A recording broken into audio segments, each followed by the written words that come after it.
Imana irambwira ngo nse ntangaze mbabwire ngo mwihanganire ihinduka ry'ibihe muhagazemo, muhumure kuko bizahinduka, ntabwo ariko bizaho.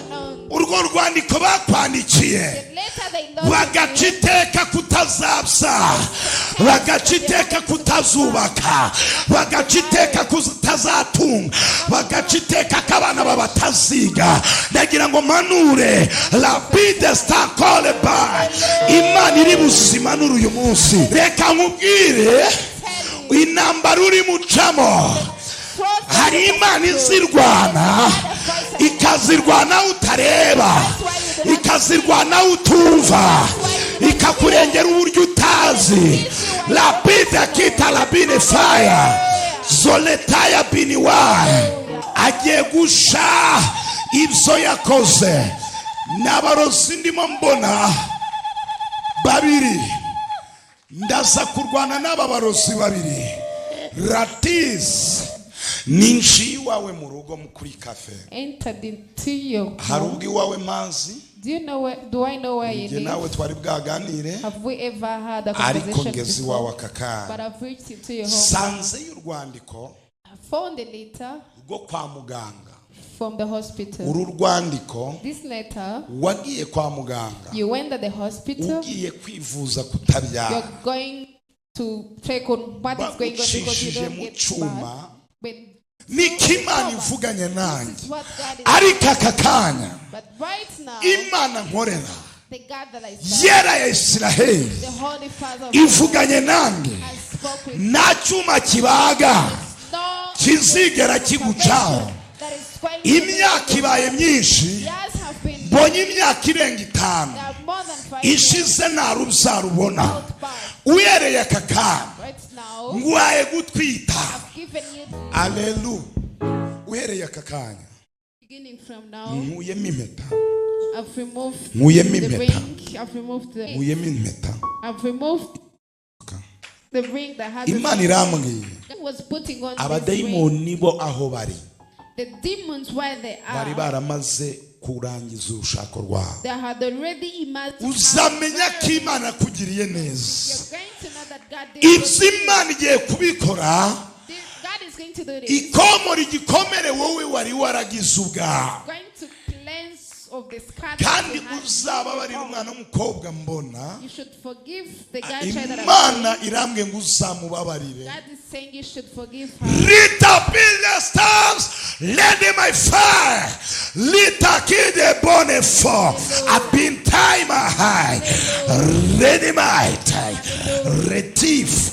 Kuko nyuma y'ukumubabarira. Because after forgiving Imana iguhaye umugisha ukomeye. God has wakoze bikomeye ushimwe cyane. Haleluya. Amen. Haleluya. Amen. Haleluya. Amen. Ngaze hano nshima Imana. Ngewe si ubwa mbere nje hano, natangiye kuza hano mu kwezi kwa mbere ku itariki 14.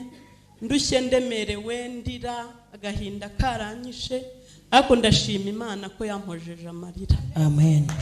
Ikimpagurukije rero nshima Imana, nge ndi umudamu mfite abana 5 b'abahungu. Harimo umwana w'imfura yanjye nkunda, yararimo ari hariga kaminuza, Satani aramuriganya, umwana arananira, ariko ndashima Imana ko yamugaruye. Amen. Cyubahiro ni cy'Imana. Amen. Umwana naramuburaga, yaratangiye ava mu ishuri ntabizi, arasuspanda ntabizi, ntarabuze minirivare, arangije akajya agenda simenya aho yagiye, telefone akayivanaho, cyumwero kigashira ntaza aho umwana ari. Hashimwe Yesu ariko ndashima Imana ko yamungaruriye atakizera.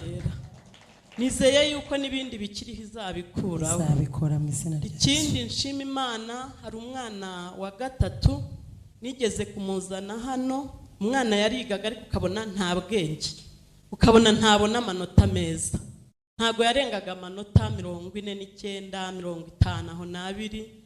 Ndaza muri cya gihe mushumba avuga ngo abafite icyo gushyigikira umurimo w'Imana nibaze, ndagitanga. Turaza tugera imbere ye, asengera uwo mwana, murambikaho ibiganza, aratubwira ati Imana imuhaye ubwenge. ndashima Imana ko iki gihembwe kuri ayo manota Ashimwe Yesu wawe. yongeyeho amanota 15. Imana nishimwe ko Imana yahabonetse. nihabwa icyubahiro. Amen. Ikindi nshima Imana, nanjye ubwanjye naje bamvugaho byinshi. Imana yankijije amaso kuko narabyumvaga. Imana iravuga ati gukijije amaso. Guhera uwo munsi babivuze sinongeye kubabara amaso. Amen. Imana nihabwa icyubahiro. Amen. Nizeye yuko n'ibindi izabikora bisigaye. Izabikora. Icyo nicyo nashimaga Imana. Imana ihabwa icyubahiro. Icyubahiro ni cyawe. Aba narahize umuhigo ko ningarurira umwana. Ubu umwana yasubiye ku ishuri ari hariga. Amen. Nari narahize rero umuhigo nkaba nawuzanye wishimwe mu nzu y'Imana.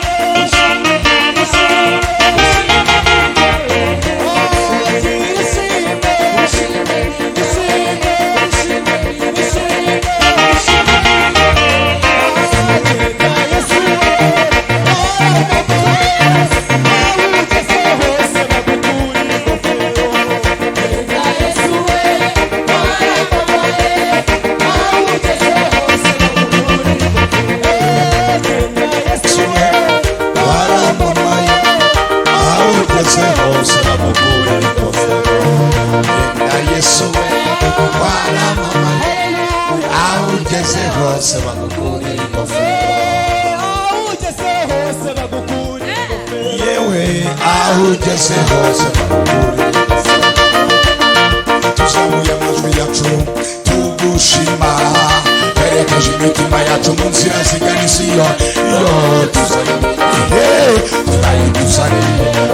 tuzana iminyago yewe tuzamuye amajwi yacu tugushima samurabo twerekeje imitima yacu mu nzira zigana i Siyoni tuzana iminyago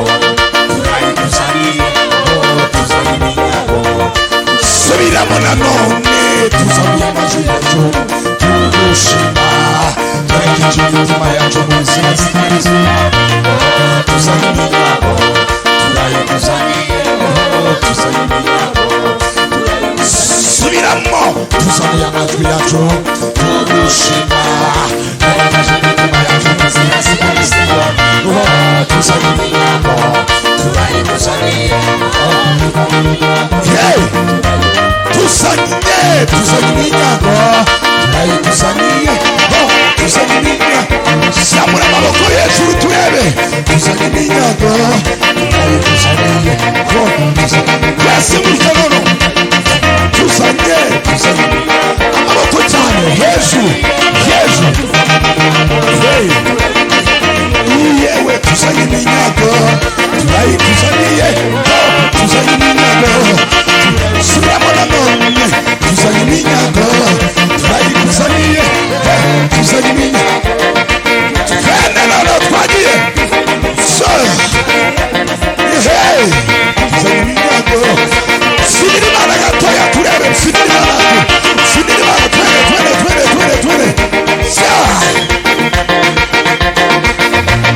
sinira Imana gato Imana ibaho ubuzima bwawe Imana ashaka kukugenderera Imana ashaka kuvugana nawe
urakoze cyane. Haleluya. Amashyi menshi ku baririmbyi twese tugihagaze. Umva ijambo. Fata uwo mwegeranye mubwire ngo umva ijambo. Mubwire ngo umva ubuhanuzi Imana yahaye umubyeyi wacu. Mubwire ngo umva ijambo Imana yabwiye umushumba. Ndimo ndasenga Imana, iri joro ryakeye nagiye kubona mbona marayika w'Imana hagaze iruhande rw'igitanda nari ndyamyeho, arambwira ngo byuka ngutume ku bwoko bwanjye. Maze ndabyuka ntega amatwi numva ijwi ry'icyo Imana imbwira. Imana irambwira ngo nze ntangaze mbabwire ngo mwihanganire ihinduka ry'ibihe muhagazemo, muhumure kuko bizahinduka, ntabwo ariko bizahora. Turamwegera mubwire ngo topic uno munsi, mubwire ngo ihanganire ihinduka ry'igihe uhagazemo. Mubwire ngo siko bizahora, bizahinduka. Abari mu ihinduka ribi nagira ngo batangarize ko atari ko bizahora. Iryo hinduka ry'igihe ryabaye kuri wowe, Imana yambwiye inze nguhanurire cy'icyo gihe uhagazemo Imana igiye kugihindura. La tokida la binifo distance rapide kita la binifo. Hari abantu baza kwakira guhindurirwa ibihe. Mbwira mugenzi ngo turanyuranyirizwa ibihe, ariko wateye harera niba uzakire mu izina ryawe. Hari abantu bari mu gihe kibakomereye, bakaba uyu munsi bagaze mu iteraniro ry'abera, Imana ikabiri bubanyuranyiriza ibihe, batanze abandi. Haleluya. Fatira mwegeranye umubwire ngo ihanganire ihinduka ry'igihe uhagazemo. Mubwire ngo humura, bizahinduka mu izina rya Yesu. Mubwire ngo ntabwo uzahora ubabaye. Mubwire ngo uzahora muri ako gahinda, uzahora muri ubwo burwayi, uzahora muri ayo madeni, uzahora ugeragezwa. Batatu bakere guhindurirwa ibihe. Mumundire tugihagaze dusome ijambo ry'ubuhanuzi tugihagaze. Muri tore tugira umuco ujye tugiye gusoma ijambo ry'Imana, turahaguruka tudafite uburwayi bwatubuza guhaguruka. Tugaha Imana icubahiro mu izina rya Yesu. Reka twemerere umukozi w'Imana Pasiteri Alphonse asome ijambo ry'Imana ribonetse mu gitabo cya Esiteri ibice 8. Turasoma umurongo wa 5 ndetse n'uwa 6. Tumva icyo Imana ivuganye natwe mu izina rya Yesu. Dusome igitabo cya Esiteri ibice 8 umurongo wa 5 n'uwa 6. Haragira hati, aravuga ati umwami nashima kandi niba mutonyeho ibyo mvuga bikamutunganira nkaba nkundwakaye, ndabinginga ngo bandike inzandiko zo gukura izo Hamani mwene Amedata umwagagi yagambiriye akazandikishiriza kurimbura Abayuda bari mu bihugu by'umwami byose. Mbese nabasha nte kwihanganira kureba ibyago bizaba ku bwoko bwacu, cyangwa nabasha nte kwihanganira kuzareba bene wacu barimburwa. It is in Esther chapter 8 verse 5 to 6. We are going to read. It is, if it pleases your majesty and if you care about me, and if it seems right to you, please issue a proclamation to prevent human orders from being carried out, those orders that the son of Hamidara, the descendants of the Agag, gave for the destruction of the Jews in the empire. 6. How can I endure it if the disaster comes on my people and my own relatives are killed?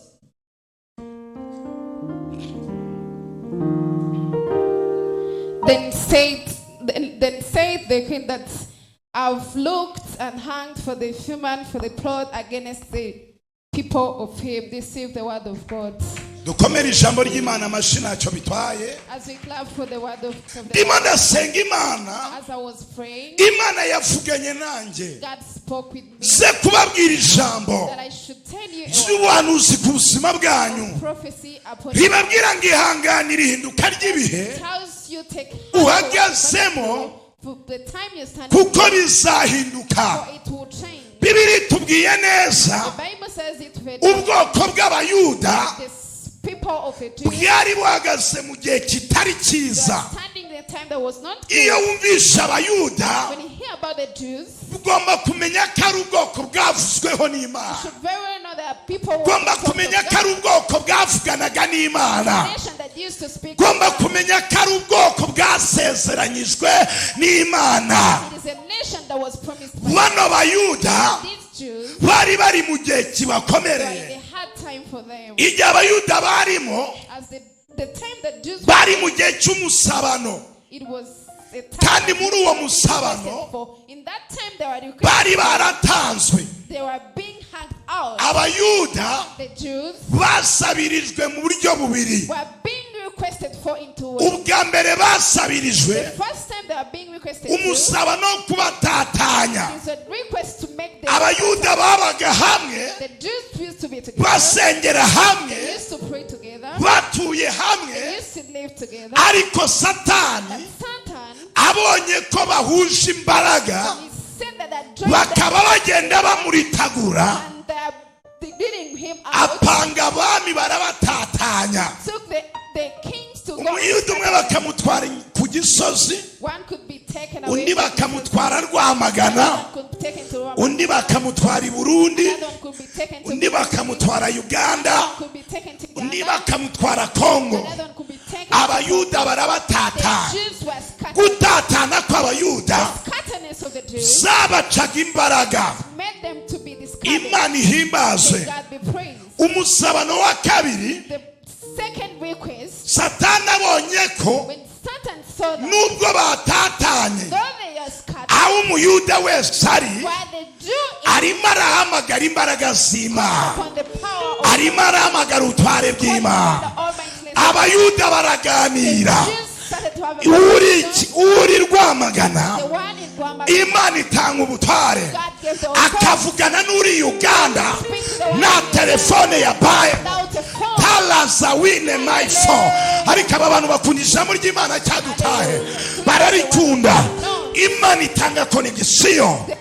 Uri muri Kongo yasenga akaganira n'uri Burundi batigeze bahura, Imana igatanga konegisiyo, bakabazanya amakuru bakavugana. Each other. Umwe akabwira undi ati komera, undi ati ndacyayinambyeho, ndacyayikomeyeho. Still continuous with my God. Misiyo ya Satani The mission of Satan irapfuba. was discouraged. Misiyo ya Satani irapfuba. The mission of Satan was not Misiyo ya accomplished. Satani irapfuba. The mission of Satan was not Abona accomplished. ntabwo abaciye imbaraga, So that he has not discouraged kuko them, gutatana kw'abayuda, because the scatterness of the Jews, Satani yari yibwiye ko bazacika imbaraga. Satan knew that he is going to discourage Ku them. ngoma y'umwami Asuwarusi He sent to the king as well, wari uyoboye ibihugu 120 n'intara who zazo. was the leader of 120 countries and Bibiri irambwira ngo the Bible says mu gihe yari abiyoboye, in the time he was leading them, aza gukuza umuntu wagombaga kumuyoborera, then he eldered someone who could did for him, kuko we yari mu gihe kimukomereye. because he was in a hard time. Igihe cya mbere yari The anyuzemo first time he had passed through, cyari igihe cyo gusuzugurwa n'umwamikazi Vashiti. it was the time to be despised by the queen. Vashiti aramwirukana, Vashti sent him away. afataga ko gusa nk'aho aruhuka, Took time to recover, kugira ngo atoranye undi mwamikazi wabana nawe kugira ngo abashe kuyobora. so that he can choose another queen to Ntabwo be with byashobokaga ko him. umwami ayobora It was not that adafite feasible. umwamikazi. When he has no Ntabwo queen, byabaga byemewe. it was not Aza allowed. gukuza mu bisonga bye Then he brought up one of the witwa Hamani, called Haman. aramukuza, He led him up. amuha icyubahiro, He glorified him. aramubwira ngo Gave him ukwiye honor. gutegeka, Said you should. abantu bazumvira icyo utegetse. People should hear from what you go Amaze through. kumuha icyubahiro, When he honored him, abantu bose all the yatambukagaho people that he could go and eat all, barunamaga bakavuga ati ni wowe uje kutuyobora, tuguhaye icyubahiro. they could bow down and say, you're the one who has come. Mu gihe yacaga ku irembo ibwami yinjira ibwami, As he passed on the gates of, hari umugabo witwa Moridekayi. there was a man called Mordecai. We ntabwo yunamye ngo amuhereze icyubahiro. He did not bow down to honor him. Ibyo bibabaza Hamani. Haman was so angry because Amaze kubabara after being angry, after being kuko adahawe icyubahiro n'umuyuda he was not glorified by the wari people wicaye ku irembo who ry'ibwami. was sitting on the gateway of the Ako gate. kanya aratambuka That time he moved. Hamani, ako kanya aratambuka Hamani Haman moved. agiwe, He went to his home. ageze iwe ahagera ababaye cyane. He reached at his home when he was very angry. And Abwira umugore we Zereshi, he told the wife Zeresh, aramubwira ngo nahuye n'ikibazo gikomeye. I met a very big problem. Abayuda bose batangiye kunsuzugura, All the Jews have started to despise me. banze kumpa icyubahiro kandi umwami yarakima. They've denied to respect me, yet the king was. Aravuga ngo uyu munsi ndandika urwandiko Today I'm going to write it there. ndushira umwami arusome. I'm going to take it to the king. Byaba ndi gusaba umwami I'm going to be requesting a king. kurimbura ubwoko bwose bw'abayuda, Destroy the whole nation of the Jews. nkabukura ku isi y'ubutaka. I'm going to destroy it away from the Umwami asuwarusa ayoboye The king has walls his lead. n'abari mu bihugu 120, Even those that are in 120 pfa countries. kuba ari umuyuda As long as they are Jews, nawe azicwa, he or she is going to be killed. azakurwaho He's going to be distracted kuko nasuzuguwe. because I was being despised. Yandika urwandiko, He wrote a letter, araruzamukana, then he took it. ajya imbere He y'umwami went before the king asuwarusa, at 12. aramubwira ati He told him, ndagusaba nyagasani, I'm requesting you, master. niba umpaye umugisha, If you bless me, uru rwandiko rusinyeho you just sign on this letter rwo kwica abayuda. of killing the Jews. Umwami kuko yari mu gihe cy'umubabaro, Because the king was in the ntabwo yigeze asoma ibiri muri urwo rwandiko rwose, didn't bother about reading what was in that letter. ahubwo yari azi ko uwo yakujije agiye gukora imirimo myiza. Instead, he knew the person he raised is going to do the Asinya good k'urwo acts. rwandiko, Just signed on the letter. ashyiraho ikimenyetso cy'impeta y'umwami, He put there the sign of the ring of the king. kimeze nka kashi y'umwami. It was a stamp of the king. It was like a Izo stamp of the nzandiko Those letters, bazohereza abitwa abamedi they sent them to the men bari mu bihugu bitandukanye in different countries kugira ngo bazikwiragize mu bihugu hose, to go and secure them. ko abayuda Different bose countries. bakwiye gupfa. All the Jews should die. Abayuda bose, All the Jews, wasanga uri umuyuda if you could go out with ugasanga a Jew, urwandiko ruri aho ugiye kuhahira, find a letter to umuyuda where wese the akwiye letter gupfa. is from. Every Jew should die. Wakinjira When supamaketi you enter into the supermarket, ukahasanga urwandiko, find a letter. umuyuda wese akwiye gupfa. Every Jew should die. Wakinjira aho uhahira When you enter where ukahasanga the Jews urwandiko, are, you find the wajya ku binyabiziga ukahasanga urwandiko. Abayuda binjira mu ihinduka ry'igihe The Jews entered ritewe na Hamani mu kanya gato nk'ako guhumbya. because of Haman in a fear. Bajya mu gihe cy'ubwoba bw'urupfu, They were in a fear of death. ubwoba bw'urupfu. The fear of death. Ugize ikibazo gikomeye, If you have a very big problem, ukumva umuntu ukomeye ku buzima bwawe you have a honorable person in your arakubwiye life, ngo ugomba gupfa, says you're going to die, wakumva umeze ute muri we? how would you feel?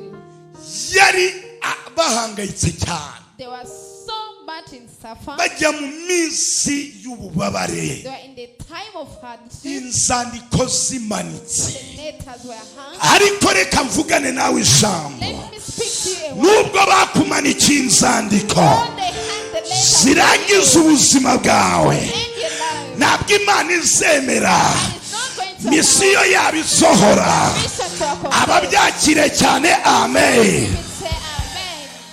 Izasore cyangwa izarorere, Should it a completion on urwo rwandiko bakwandikiye the letter they lost? bagaca iteka kutazapsa, bagaca iteka kutazubaka, bagaca iteka kutazatunga, bagaca iteka ko abana babataziga. Ndagira ngo manure rapide stakole by Imana iri buzima n'uyu munsi.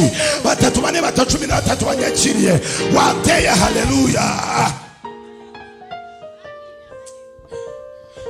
Hamana arazimanika, Haman raised the letter. amaze kuzimanika After laying up the letter, yishimira ko he rejoiced that agiye kuzica Abayuda. he's going to kill the Jews. Igihe yari yapanze, The time he had planned, yanavuye iwe that he had came out of ashinze home, igiti when he lied at cyo kumanikaho Morodekayi, tried to put more. igiti kirekire It was a cya very mikono 50, a very long aho tree azaba amanitse Umuyuda wese. where he is going to have Isi every yose Jew. ireba When the igisuzuguriro, whole the whole ireba world is uburyo seeing the apfuye. disciple of how. Ariko icyo batazi, But what they don't know, Abayuda Jews, Abayuda bamaze kubona izo nzandiko after seeing all those names, zibateye ubwoba, they were very defeating. For them. ntabwo baramutse, They were not. ntabwo bacitse intege, They were not discouraged. ubwo bamenye amakuru The time they knew ko Imana yatumye Pasiteri that God has sent akaba to umwamikazi, become the queen, akasimbura Vashiti so wasuzuguye who could despise umwami. the king. Kandi Pasiteri Esther, yari Umuyudakazi. he was a Jew. Reka nkubwire, Tell you, intambara uri mucamo, trust hari Imana izirwana, ikazirwana utareba, ikazirwana utumva, ikakurengera uburyo utazi. Lapida kita labine fire, zoletaya biniwa. Hallelujah, hallelujah, hallelujah. Kumbe Imana yari yabibonye The Lord has already ko Abayuda bagiye kwicwa, itoranya Pasiteri iramujyana, lapide stakide ba. Igira gute? Igira gute? Iramwinjiza, imwinjiza batabizi. But no one was an N'umwami ntiyamenya karongoye Umuyudakazi. And the king did not know that he married a Jew. Zitaya binifo, Hallelujah, halataya wa, hallelujah, ribai force. hallelujah. Niyabimenya, The king didn't know. we yari mwitoranya, He was in truth. abakobwa barenga 100 The girls that are more than baca 800, imbere y'umwami. he passed. Abazi kwimekapa, hano hanze hari abakobwa bazi kwimekapa, bakitera mekapu, bakitera mekapu, They know how to bakagira ngo niyo izabavuganira ku mwami. told his way Yitera ariko Imana itavuganye, mekapu yawe ntiyavuga. Yitere ntacyo bitwaye. makeup cannot speak. Ntabwo ndwanya kunayisiga, uyisiga ariko wabanje andi mavuta atagaragara, andi mavuta ataboneka, andi mavuta abandi batare. Another anointing that is not seen. Noneho uwambere atambuka na meka, The one passed. sibyo? Ndarareba aravuga ati se ko mbona tukurirana cyane umwami, aravuga ati ndabona tukura cyane, atukura nka Vashiti, ntabwo namwemera. Umwe aratambuka, noneho hari abazi kurerembura we, bateretse amaso ameze nk'ay'inyana ikivuka iri mu ruhongore, aratambuka kabiri arerembura. Another passed with good eyes. Mumbabarire ntabwo nzi kurerembura, ariko ababizi murabyumva namwe. Uza ariko kugera imbere y'umwami utikora, umaze iminsi bakurimbisha kuza guhura n'umwami wowe.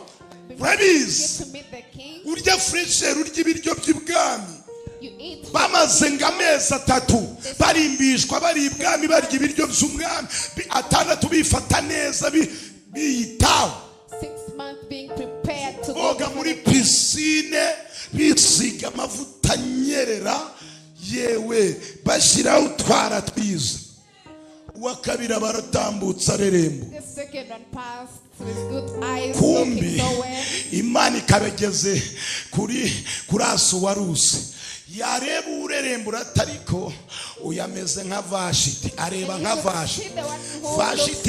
Vashiti yari kundyarya yari hengeka abari hengeka Vashiti arayihengeka atusi namweme hakaza noneho abandi bakoze amatayi yandi agera hari sibyo yakubitamo kora yakifunga ukavuga ati dore inkumi akaza bazi kwitwara mu ngendo nziza batikura umwami yareba akavuga ati uyu muntu atambuka nka Vashiti yansanze mu nzu y'inkera atambuka nka Vashiti 800 bararangira ariko inyuma gatoya hari umwana umwe w'umuyuda igihe abandi birimbishaga we yajyaga ku mavi yamagaraga Imana yavuganaga n'Imana yatakambiraga Imana benshi bakitinda mu kwirimbisha wagatinda imbere y'Imana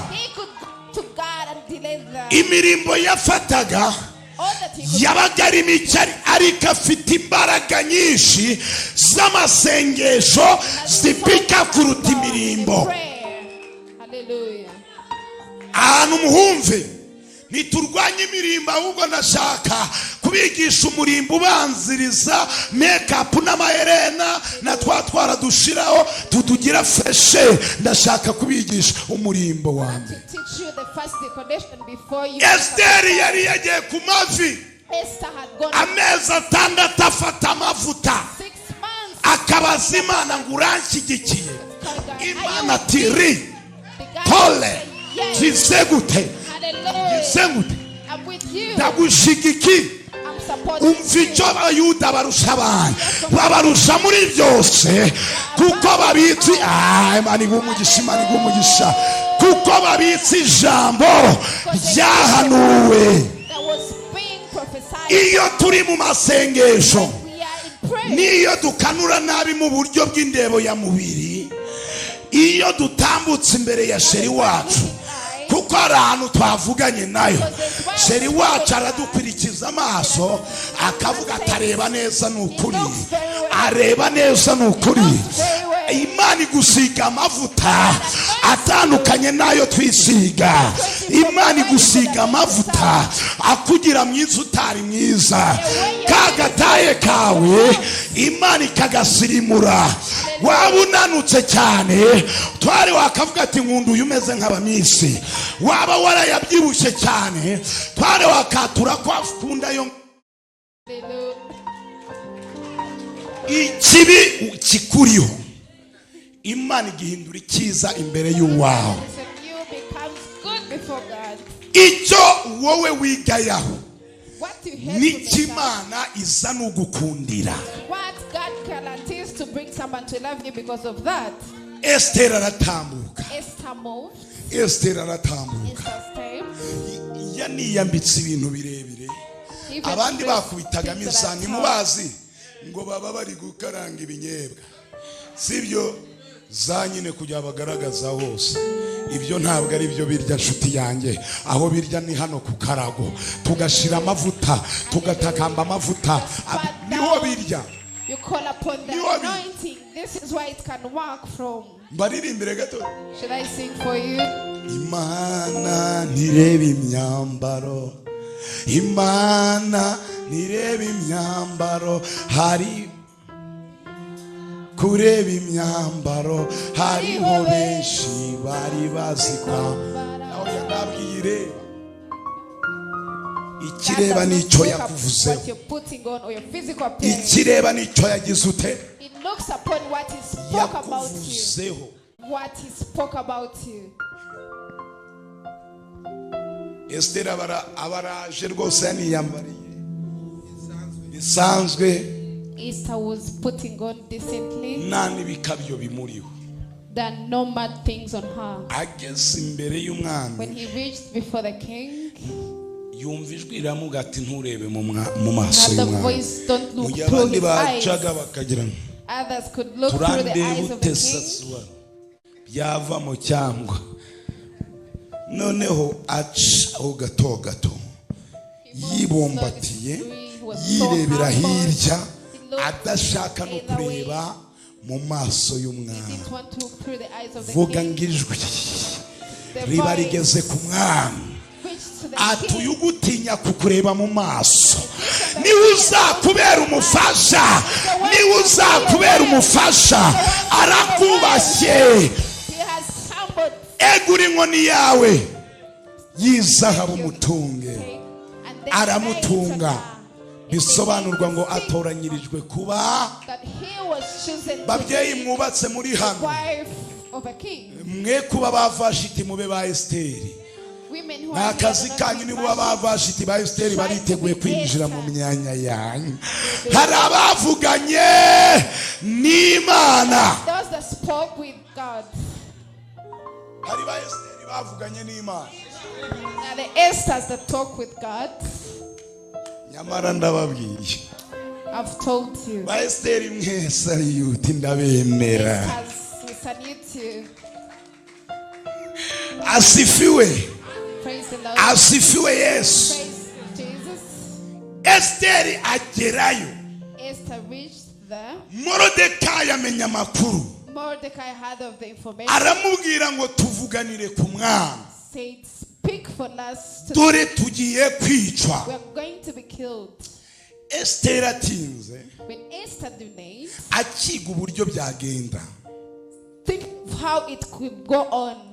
arangije arababwira ngo dukore amasengesho y'itatu. Then he told them, let's do the fasting for 3 days. Mama, papa, sister, mukobwa, Mama, papa, musore, sister, the girl itatu. here, the lady. ibyo udafite igisubizo 3 days. manuka muri itatu kiraboneka. Go into 3 Injira days muri of itatu, fasting. It is manuka going muri to come itatu. up with a solution of your problem. twiyirize. Nanjye nibwo ndi ibwami hari amata, amagi, mureti, supesiyare, agatogo, supesho omelette, zose birahari. Fresh juice ndanywa, kokuteri ndanywa, African tea ndanywa, spice tea ndanywa. Amen. Ibintu byose ni sawa, ariko ntabwo nzabifata kubw'ubwoko bw'iwacu. Bamanuka muri itatu, vuga ngo I'm itatu, going to make 3 days. itatu. They moved for 3 days. Bahamagara Imana ku munsi wa mbere, Called upon God for the Imana first time. ibitabira mu ijoro ati karame karame karame karame, ndahari ndahari ndahari. I'm there, I'm there. Nimusohokamo If you come out itatu irangiye, after 3 days, Esteri azagende Esther should go imbere y'umwami, before the king. nzigaragaza. I'm going to manifest Reka myself. mbabwire ijambo rimwe, Let me tell you one. iyo uri mu ihinduka ry'igihe, When you are in a change, ntabwo uryama mu rugo kuko ibihe byaguhindukiyeho, ntabwo wicara ngo urabye.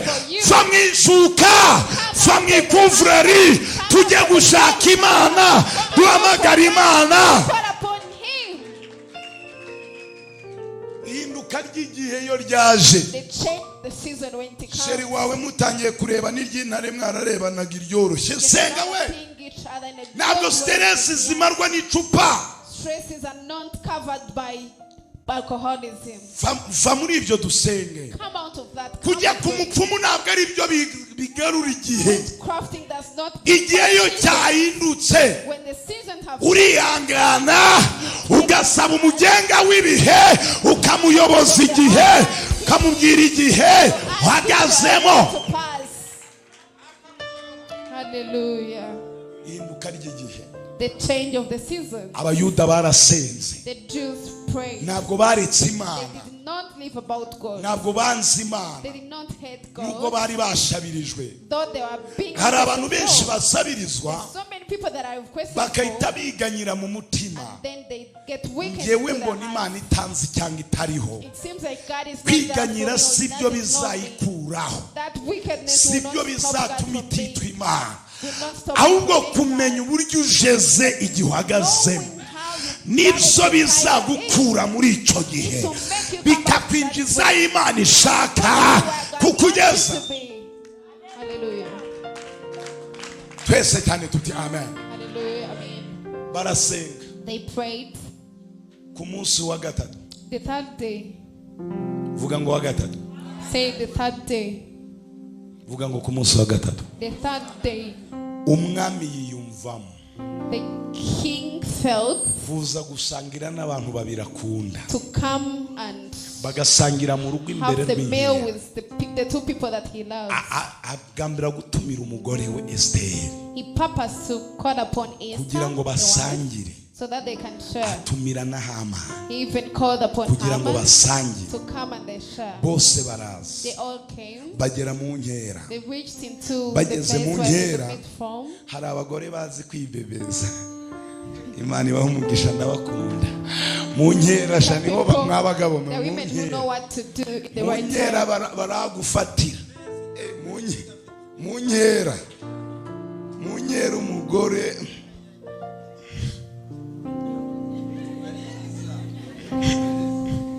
none se urabona twabigendamo duti mu nkera, atari mu nkera ntabyo yavuga.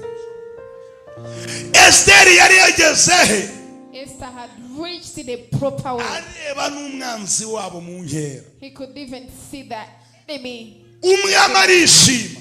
The king was so happy. Esther isaba icyo ushaka, Esther, please request anything. icyo nsaba cyose Everything you're going to request, ndakiguha. I'm going to give it to you. Esther araturika ararira. Esther cried. Niba nkugiriye umugisha If I nyagasani, get that blessing from nkaba God, ngutonye umwamikazi, I'm that godly. ndagira ngo ngusabe I want to request. kiza agahanga kanjye, Rescue, kiza umutwe wanjye, rescue my head. ukize n'imitwe ya bene wacu, Rescue even kuko twaguze ibiciro by'ibiguzi. because we are being paid. Bagambiriye kutwica. Purposing to kill us. Aho niho umwami yamenye ko yarongoye umuyuda. This is where the king got to know that he married a Jew. Aramubaza ngo wabaguze ni bande? Said, who? Esther arivuga ndi umuyudakazi. Esther said, I'm a Bwoko Jew. bw'iwacu bwandikiwe inzandiko They started some letters we zo kwicwa. to be killed. Aramubaza ngo uwabikoze ninde ushaka kunyicira umugore? The king asked, who is that person who wants to kill Ati my nguyu wife? umwanzi wacu turi kumwe hano. My enemy, our enemy. Ntabwo umwanzi ari kure yawe, ariko wowe icyo usabwa kugira ngo wowe n'umwanzi byawe bitandukane n'iby'umwanzi, usabwa kubwira umwami usumba zose. You're requested to tell the Almighty King what is going on between you and your enemy. Aramubwira He told her, Hamani said Haman, biba biramurenze, it was ageze far from muri him. challenge ebyiri. It was into challenge. Icyambere One, amenye ko yarongoye umuyuda, he got to know that he Icya married kabiri, a Jewish woman. yakundaga Esther. Secondly, he Icya loved gatatu, Esther. Thirdly, yakundaga Hamani he mu rwego rwo loved hejuru. Haman in a powerful way. Abantu babiri bose The two people, bamugonganiye akunda. they cracked on him. Umwami into that ararengera faith. nde Who of the people is he ahita going to asohoka rescue gatoya, or to support? atembera mu Went rugo mo outside imbere, the beat, in the muri tent, jaride in the home, y'ibwami, in the garden, arimo thinking atekereza about- icyo akora, thinking of what to do, arimo yibaza ibyo aza gukora. asking of himself what he is going to Hamani do. ako kanya ahita apfukama, Then Haman came and knelt down, ashyira umutwe ku bibero by'umwamikazi. laid the head on the Aramubwira ati head wambabarira. of the queen. Saying, Ako "Could kanya you umwami please aba forgive arinjiye, me?" The king entered. asanga umutwe wari ku mugore ku mwamikazi, umutwe we. On the head was Ataka ni the bears of agasuzuguro. the Niba ari ikintu nabonye mwabagabo, This is an abagabo bafuhira advertisement. abagore babo, abagabo bafuhira abagore babo.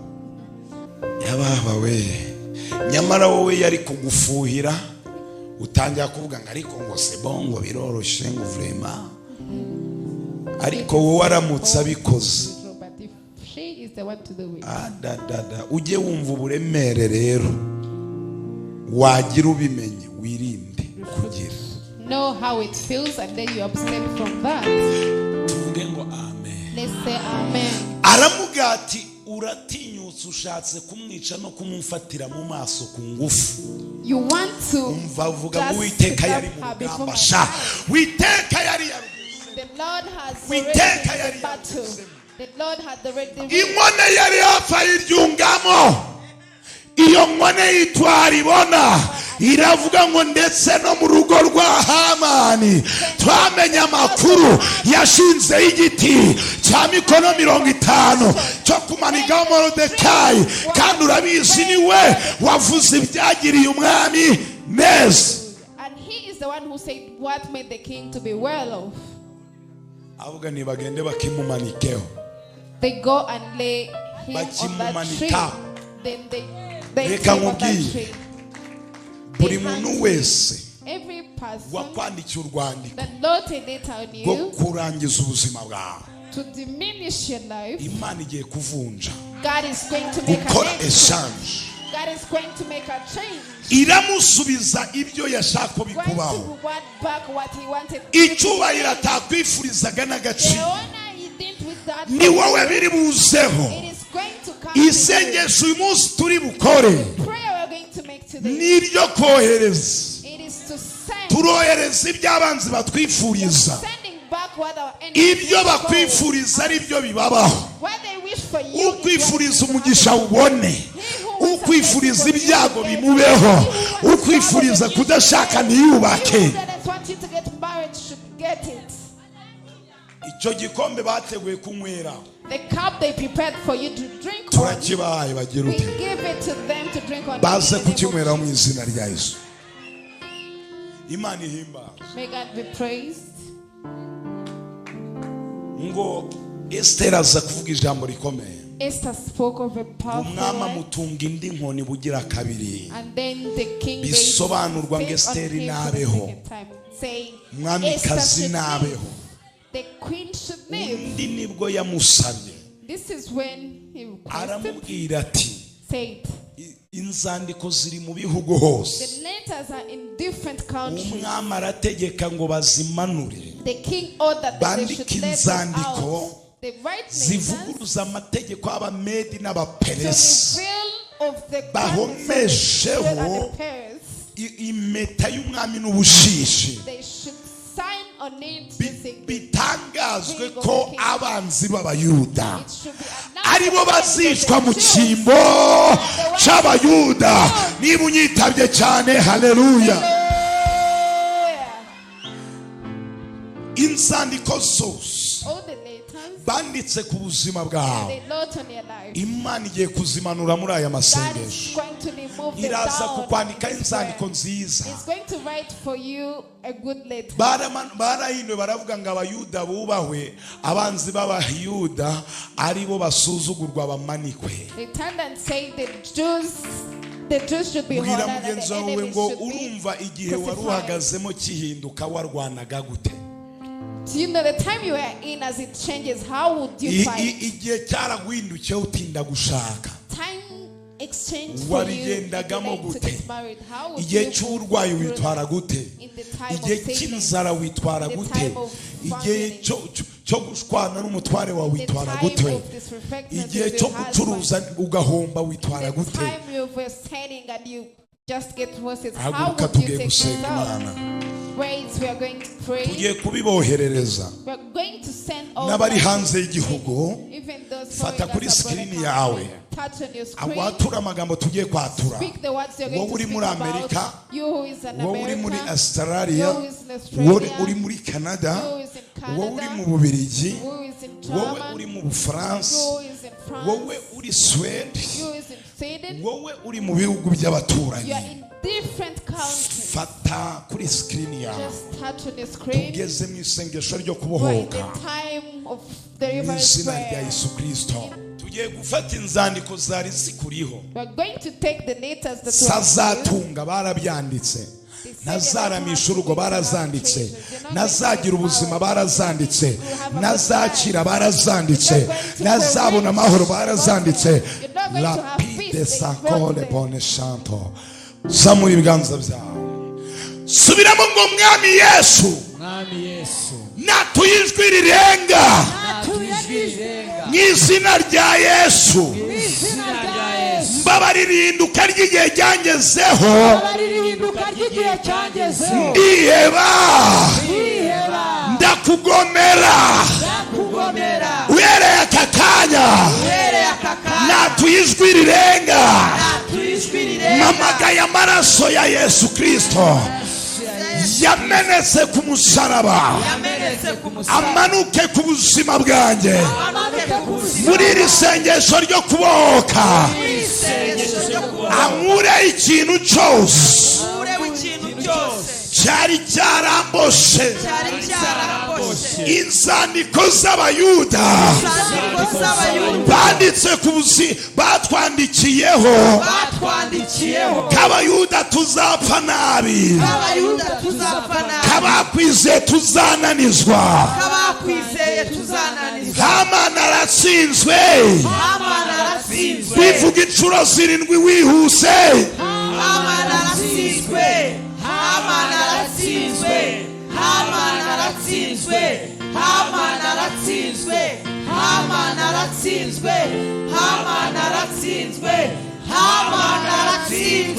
Zamura ibiganza hejuru, ninjya mvuga urajya uvuga ngo nashye mu izina rya Yesu.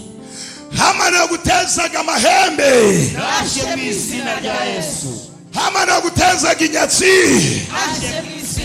Hamani wakuzanye icyangiro, Hamani wakuzinze, Hamani ushaka kugukenyukira, Hamani ushaka guteza upfi wawe, Hamani aguteje inzara, Hamani uguteza amadeni, Hamani uguteza ubukode, Hamani ukurwanya, Hamani uguteje diyabete, Hamani aguteje sida, Hamani aguteje umuvuduko, Hamani aguteje amagini, Hamani w'abarangi, Hamani w'abatwezi, Hamani w'umucuraguzi, Hamani w'umucunyi, Hamani w'umurozi.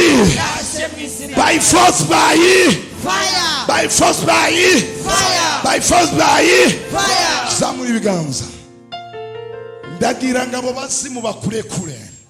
Pito staki de paifo, Hamani w'amahemba kuniga, Hamani wakubuzaga urubyaro, Hamani wakuragamo inda zawe utwite, Hamani wagutezaga uburwayi bw'umutwe, Hamani wagutezaga kubabara mu nda, Hamani wagutezaga kwiyahura, Hamani wagutezaga ubukene, Hamani watumaga udatunga, Hamani watumaga udashaka, Hamani watumaga zamura ibiganza, zamura ibiganza.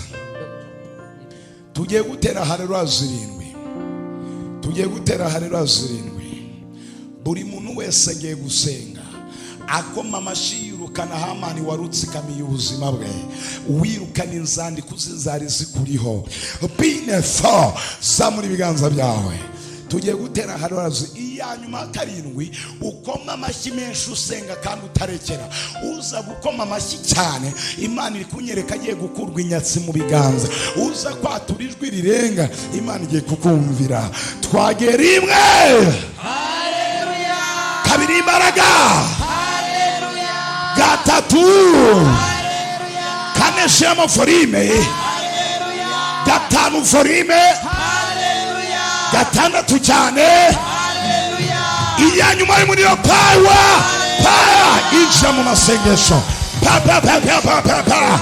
Kubita baros, kubita kubita kubita kubita. Fire fire fire fire. Senga cyane, senga cyane, senga. Power, power, amarozashe amayemashe ipfuzishe gucenyuka gushibura bishe fire fire lapide fire zonene kita zonene shayirimo topide stance wabereye abisiraheli amagare n'amafarashi uwiteka nyiringabo imana natwe aka kanya twongeye kwibuka neza Panano, okay, tugeze life to life the miracle in the name of Jesus. Pana, okay, bashe mu izina ryande, bashe mu izina ryande. Watunzana ikiganza ukavuga ngo abazimu bagiye kusha. Little things and call a life. Ninshiye iwabo aho uyu murozi ndabona yarafashe ubuzima bw'uyu mudamu ndimo ndabona ha abushira munsi na lipakita lazalewa namaze gukandagiriwe aka kanya ngezeyo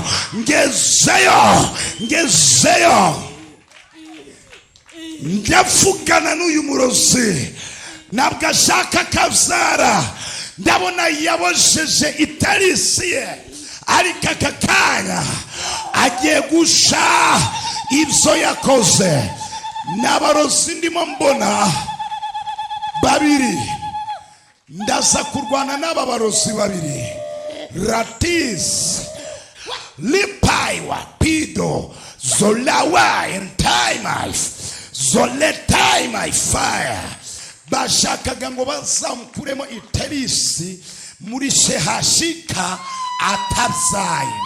atabzaye ariko uyu munsi muramenye Imana ikora life to life. Mbwirira mugenzi wanjye ibyo warebaga kuri YouTube ubirebe live ntuzonge kubishidikanyaho. Mubwire ngutyo resistance. Urashaka iki muri we? Urashaka iki? Urashaka iki mu buzima bwawe? Vuga! Urashaka iki? Urashaka iki muri we? Ushaka iki? Ushaka iki? Ushaka iki mu buzima bwawe? Urakayoka. Wamujemo ryari? Wamujemo ryari? Wamujemo ryari? Fire! Wamujemo ryari? Fire! Wamujemo ryari? Fire! Wamujemo ryari? Kagishaka. Watumwe nande misiyo wakoraga muri we niye? Watumwe nande? Ni benshi. Tubwira umwe mu bagutumye. Ninde? Ninde? Ndagutumye? Ndagutumye? Yagutumye nguki? Yagutumye nguki? Yagutumye nguki? Yagutumye nguki? Yagutumye nguki? Witwande? Yitwande? Yitwane? Yitwane? Uchechuru witwane? Witwane? Witwane? Witwane? Witwane mchechuru? Witwane? Witwane? Fire witwane? Witwane? Witwane? Kakugize gute? Yakugizate? Yakugizate? Na kanyabwenge. So kama nje kuvugana n'uyundi. So kama genda rimwe kabiri gatatu 1 2 fire piwa pifo and time away toz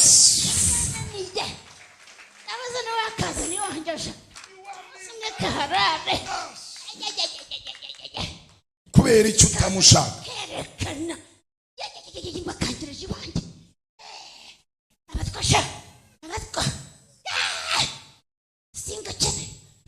uyu murawe wawukoze ibiki? Wabigenje ute? Wabigenje ute? Kabyaye gato nakiriho. Wabigenje ute umurawe? Naragafashe.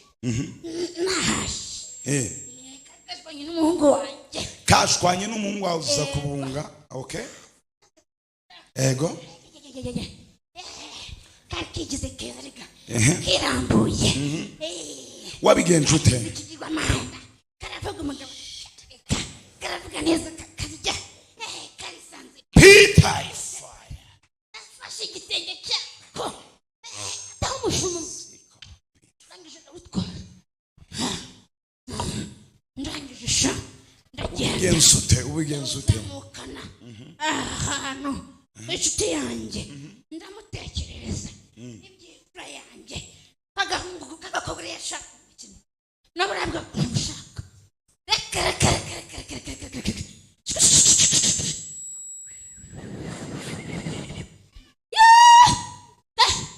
nikazigera ukabyara twesano fire fire fire fire fire ndagasura ndakunize wa murozi we mu izina rya Yesu Kristo w'i Nazareti ndasohorama ababazimu bose fire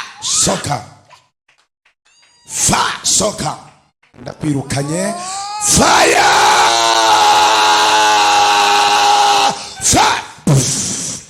urakoze data uyu nundi wiwabo noneho fasoka muri fasoka wamujyanye karaje karazaga akazanira kaunga nyina kaunga mana baji kwa kundi mujyayo iwanyu mwahashe ngo mwemeje abanyajyana burya araba bakubita nk'utyatina tenzabere ujyayo wasenze sha ujyo wasenze cyangwa ubitware ku mugoroba byinjize ku manywa bakubona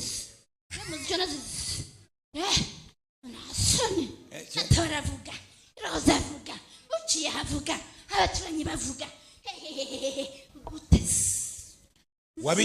wabigenje ute naragafashe kaje wanje ego ndangije imyenda yakwimbiye nikuramo induru eshatu ndangije ndazijyana ndipfundikira mu kibindi sha nagatongera koko amunsina kuri iyi nguri y'imisina wahakoreye ibiki inguri y'imisina wayakoreye iki ego ndagashyigura ndangije ndavuga ngo isi ni ibora abo ndikuguza igikabura bazagakora matrice fire mu izina rya Yesu soka mu buzima bwe ndakwirukanye nawe nkuko abandi bari wiki soka muri we fire soka mu izina rya Yesu ibyo watabye ndabitaburura ndamukura aho wamushinguye mu izina in the name of Jesus. Thank you Jesus. God is power.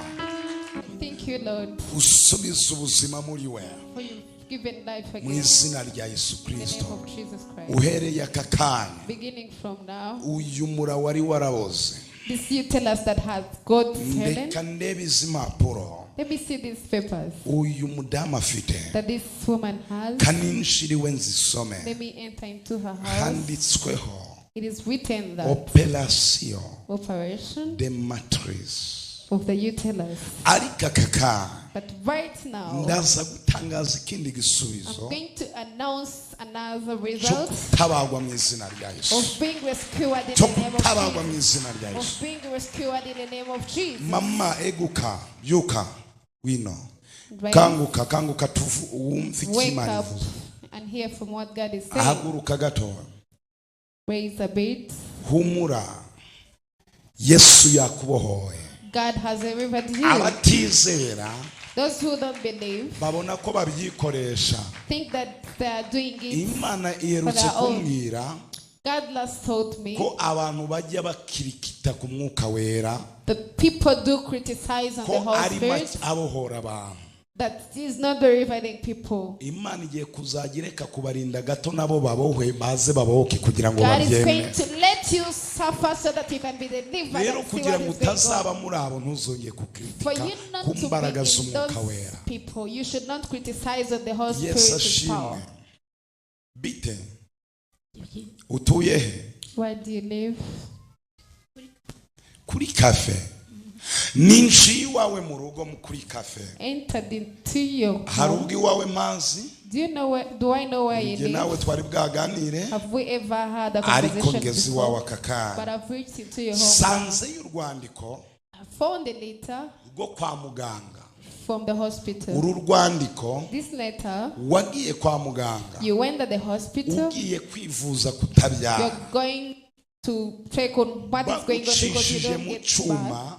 When you are passed through the bigaragara ko waboze mu nda. It showed that you're tearing through your stomach. They say they should operate Ibyo you. mvuga ubizi iki? What do you know about what I'm saying? nagiye ku muhima nangije mu transferi ya zihashika bajyana mu cyuma bita ngo radio ngo barebe gituma nabyara nangije basa vuga cyane ngo irimo amazi ngamo kabyimba barambwira ngo nta kindi kintu bakora barambaza ntese mfite ubushobozi ndavuga ngo ntabwo barambwira niba yaba hari abifasha batagombye kumbaga. Tega amatwi rero urwo rwandiko maze kurusoma mvuganye n'Imana aka kanya mvuganye nayo nta kibazo na kimwe cyagomba gutuma utabyara ahubwo umva uko byagenze wagiye iwanyu kubasura uza gusura umuntu umwe ntari bukubwire izina rye arangije aza kugutwara imyenda y'imbere ibiri iyo myenda we nibajije uburyo yabuze iyo myenda wibajije icyayitwaye umva uburyo byagenze bakuyemo indodo ebyiri barazizirikiranya bazinaga mu kabindi bakumurikiranya bindi ndangije mbona uwo murozi afashe umutumba w'insina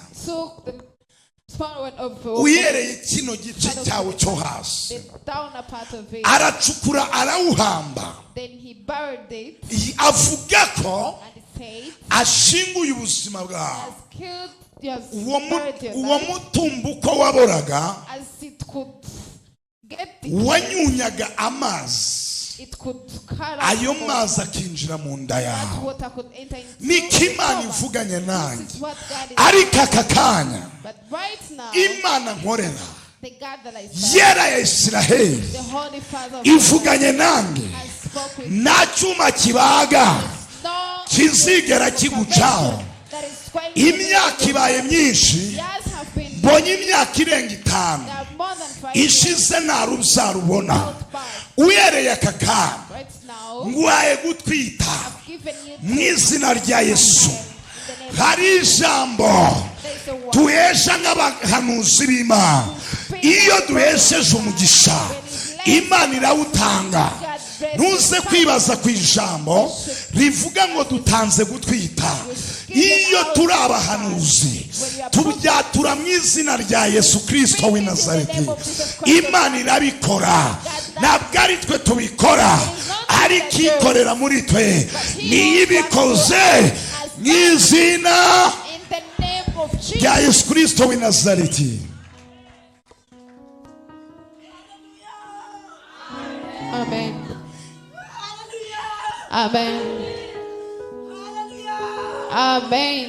Ndarahira kuba kw'Imana I swear upon the uyu living muntu God, ushaka kugutwara mu bapfumu this person want to take you to the ntuzigere witchcraft. umwemerera You shouldn't allow the Imana person. igukijije God hano has healed you from kandi here. ikoze And he igitangaza has done a miracle ku buzima bwawe in your life. muzabibona You're going to say atwite she's going to niko be Imana pregnant. ivuze This is what God ndimo is saying. senga As I was praying, numvise Imana I imbwira had God telling ku me buzima bwawe upon your life. ntabwo nkuzi I don't know ni you. wawe I don't simpazi know where you live. ariko naje iwawe But I came to your house. naje iwawe I came to your place igicumbi at your chumbi.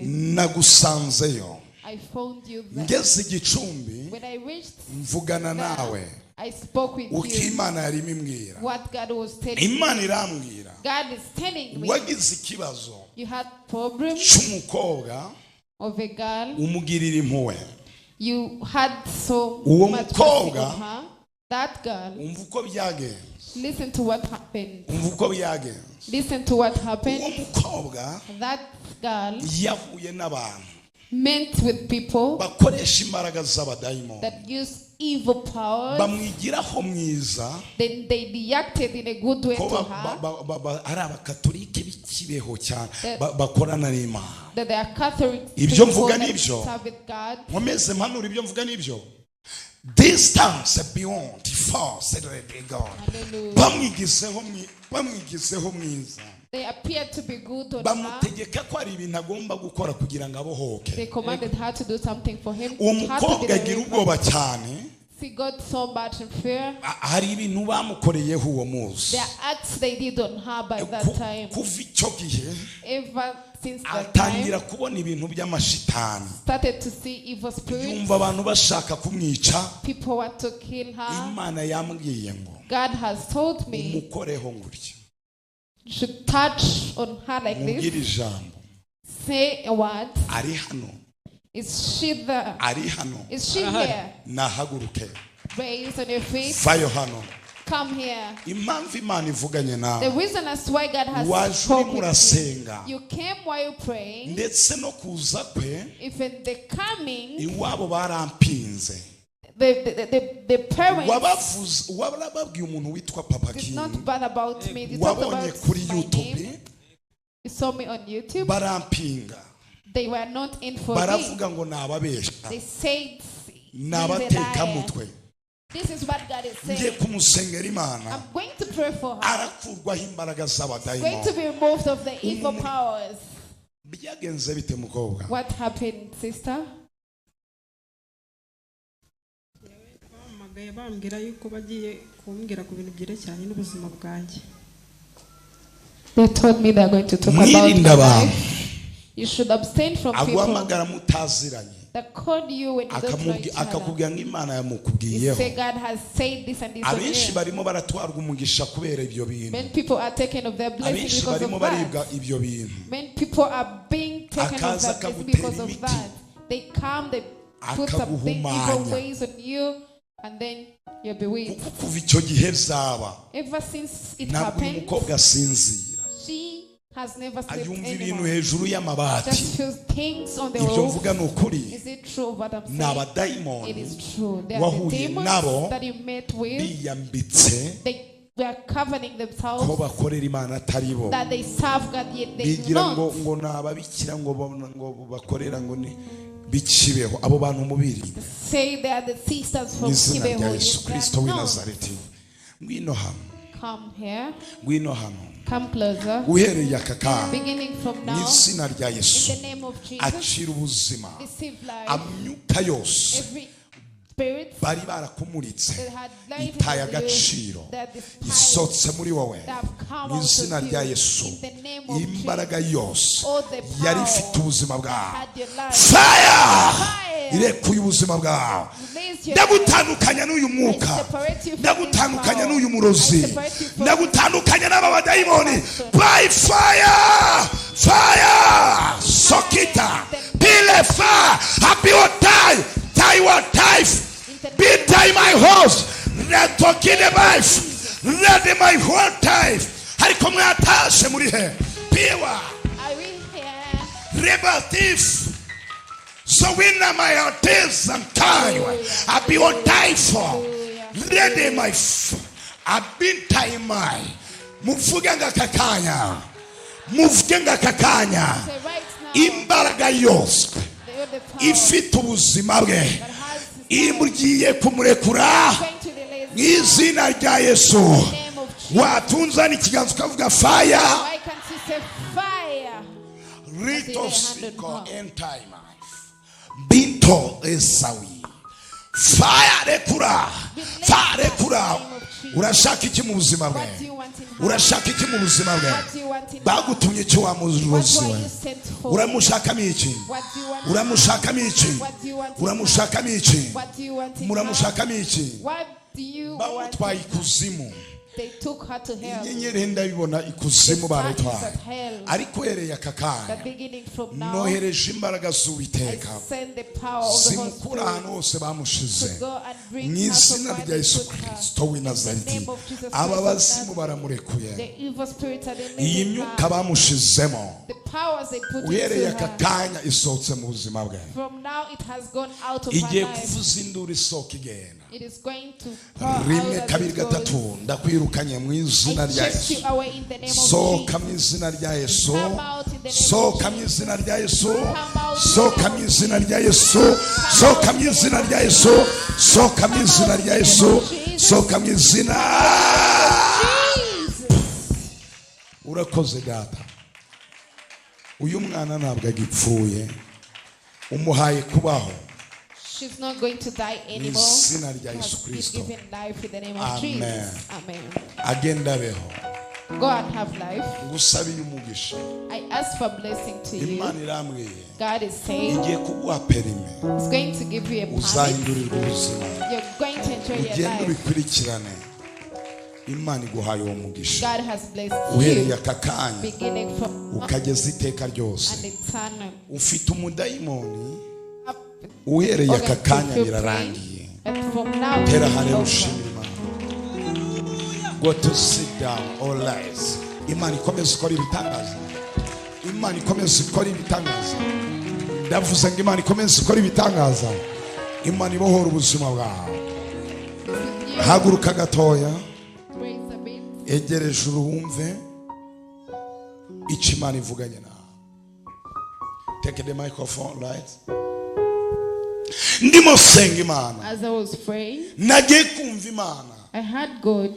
irambwiye ngo He told me, nitegereze I look clearly ikiganza cyawe. your hand. nitegereje When I looked at it, mbonaho impeta. there was a ring. iyo mpeta nabonye The ring that I saw, nayibonyeho inzoka. I saw a snake on iyo it. nzoka The yizingurukiyeho. snake had tied itself imana on it. ndayibaza bivuze iki? I asked God, what does this imana mean? ivugana nanjye. God spoke with hari me. umurozi wafashe ifoto The yawe weird person who took your photo, ayijyana mu gihugu cya Uganda, took it the count of Uganda, ayihereza umupfumu uriyo, gave it to the witch man, aravuga ngo aroge urushako rwawe. said you should bewitch your marriage. imana irambwe ngo bararuroga. God told me they bewitch your none uyu marriage. munsi wa none And now wari ugiye kujya wubaka usenya. you're going to be Kubera getting married. umwuka bashize ku You buzima get married bwawe. and separate because of the spirit they utazi put uko in your life. byagenze. As not knowing of what imana going on. iravuganye nanjye God is speaking with me. uburyo byari kuzagenda. The way it was going to be mbonye going, umusheri wawe I've seen your fiancé atezwa n'umwuka mubi have a bad spirit kujya gukorera kure yawe. to go and work agiye far from gukorera you. kure yawe, And when he goes far from we you, yibwira ko ari amahirwe. he thought that chances he amaze had made. kujyayo After going there, satani the arabatandukanya. Satan separated. ariko uhereye aka But kanya beginning from imana now, irambwiye God is telling me, iyi foto yawe iriyo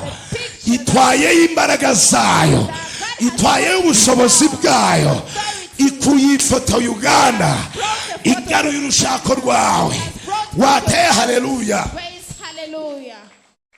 tumubwire ngo imana imwubakire. Let's say, may God make ngwino it for you. usenge imana ikureho impeta y'inzoka iguha impeta Come, zitari I inzoka. pray God removes that ring that has a snake and gives you good one. amen. utuye he? ngiye ku murenge wa Rwezamenyo. okay, tungana ikiganza.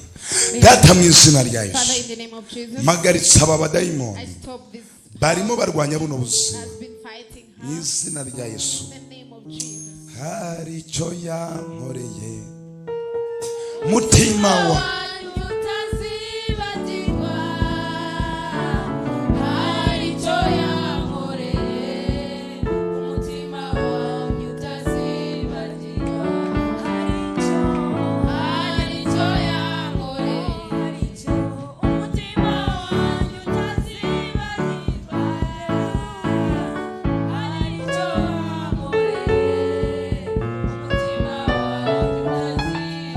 Hallelujah.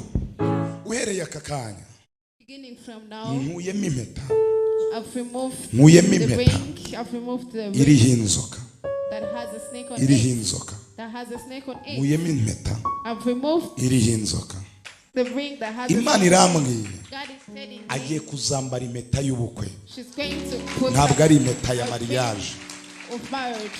Murantega amatwi, iyi mpeta uko yari ayambaye, As she was putting on this ring, abadayimoni bo aho bari the demons where they bari are, baramaze kurangiza urushako rwabo. they had already immersed into your marriage Ntuzongere and kwambara iyi they mpeta, had done it of it. ahubwo uzambara iy'ubukwe, You shouldn't put it kuko on nkuyeho again impeta y'inzoka. because I've removed the ring that had the Ariko snake on Imana it. ivugana natwe cyangwa That's God speaking with us around. be the one our time. Hallelujah.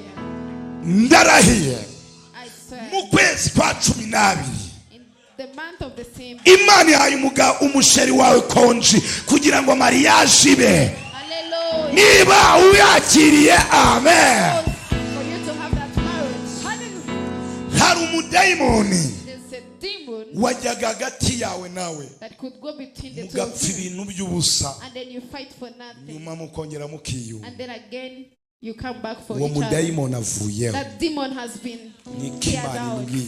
This is what God is telling me. Bakozi b'Imana Servants of God, mukwiye kujya murebera mu buryo bw'umwuka. you should see through the Holy God, Spirit. you see the mind from God. Rita, hallelujah. Hallelujah. Mana ishimwe. Amen. Ariko icya kabiri But the second Imana yongeye kumbwira, that God is telling me, iraguhagurukije. He has raised you. Mbona igendanye nawe. He has walked with you. Imine baho ngaho. Yicaye. Mbona igendanye nawe.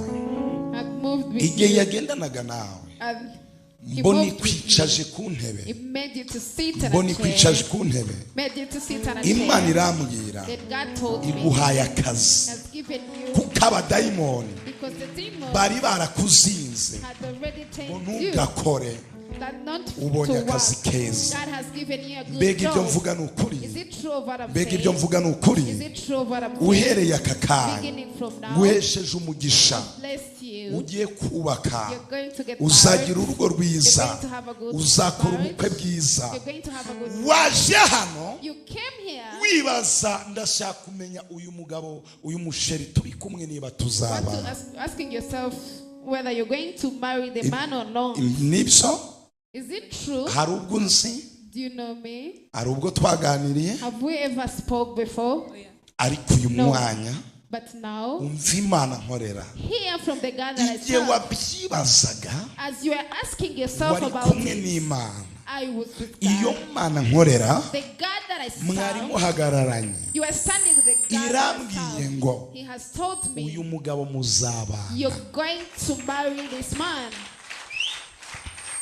Gusa ujye umusengera, As you pray for him, afite atake zo rwanda kuzamurwa mu mushahara satana akitambika. every time they are to raise him on a Ariko agiye salary, kugira umugisha Satan goes in udasanzwe. between. But he is going to be blessed in a special way. Imana irabimbwiye. God is telling me all this. N'umuntu azaba umuntu ukomeye. He's going to be a powerful person. Ikindi Another thing Imana imbwiye, God is telling me, Imana irambwiye God has told me, igukwe kujya uribwa mu nda cyane. has devoured you to Mbonye feel marayika stomach bukiza. ache. The angel has healed Kandi you, bigenze neza. and it is going on Akira well. impeta yawe. Receive your ring. Sinjye wayikuguriye, I'm not the one who ahubwo bought ugenda it. uyibike neza. Go keep it safely. Reka nyisengere ujye ureba, uzajya wibuka ko naguhesheje, nakwambuye impeta y'inzoka nkaguhereza impeta y'ubukwe. You should see it and remember it. Move Ndagushimiye the Uwiteka ring Mana, and pray for the mu marriage. izina rya Yesu Kristo. Father God, I thank you in the name of Ntangaje Jesus. umugisha I announce of a blessing w'impeta y'urugo. of this ring of Dukuyeho marriage. impeta atari urugo, dutanze impeta We y'urugo. remove the ring that Mu has no izina rya marriage Yesu in it Kristo. and gave out the Amen. one that has marriage. Ugende uyibike. Amen. again. Imana iravugana nawe. God is speaking with you. Egereje urumva icyo Imana ivuze. Hear from what God is saying. Ngiye kumva. I went to hear. Numva Imana irimo irambwira. I heard God telling me. Igiye kukomora igikomere wagize. He is going to cleanse. Ari igikomere wagize iwawe. Is what you had. Sinza kukivugira mu materaniro ariko kiraha. Kuko amaze iminsi taturira ndetse utumva isi wayanze wanakiyahura ugapfa. Mbega ibyo mvuga ni ukuri. Ariko Imana iravuganye nawe.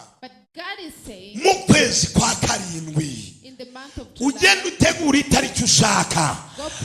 Nzagusezeranya hano. Nicyo gikomere Imana ikomoye.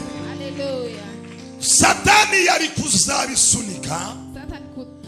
Mukapanga mu kwa karindwi mukabishyira mu kwa cumi mukava mu kwa cumi ikajya n'abiri. Imana irambwiye igukoreye ubukwe n'abari abantu ubona mwenda kungana urabaye mu kwa karindwi. Ndarayisumba byose ubukwe muzabubona. Uzaba nzagushingira. I'm going to wipe you from here. I prophesy that. Ariko mwatashe mareke. Imana irambwiye. God is telling me. Nyuma yuko ibakorera ubwo bukwe. After he does that wedding for you. Reka nguhe amakuru. Let me tell you the information. Aya makuru yumve ku murongo. Hear from this. Kandi aya makuru mpanuye yumve. And what I've prophesied. Imana irambwiye. God is telling me. Izagufata ubwawe. He's going to take you yourself. Ikumanukane. Moves you down. Turimo twerekeza Magerageri. As we head to Magerageri. Ubwo twahita nka za Nyarufunzo. Ni Nyarufunzo? Muri iyo nzira niho mbona. In that way that I've mbonye seen. Imana ikubakira inzu. I've seen God. Masanze kibanza. I've seen a print. Mbona Imana iracubatse. And God builds it. Abatayakoma ubihwerere ni ishyari. Those who don't clap, then ntabwo abantu bose bishimira ibyiza Imana ivuze. Imana izaguha inzu. God is going to give you a house. Kandi bizakorwa nyuma ya mariage. And it will be done. Hazafunguka umugisha mwinshi. That is going to uzamenya ko Imana kugiriye neza. You're going to know that God did. Ibyo Imana igiye kubikora. God is going to do this. Ikomora igikomere wowe wari waragize ubwawe. Going to cleanse of the scar. Kandi uzababarira umwana w'umukobwa mbona. You should forgive the guy child that Imana irambwe ngo uzamubabarire. God is saying you should forgive her. Rita build the stars, let my fire.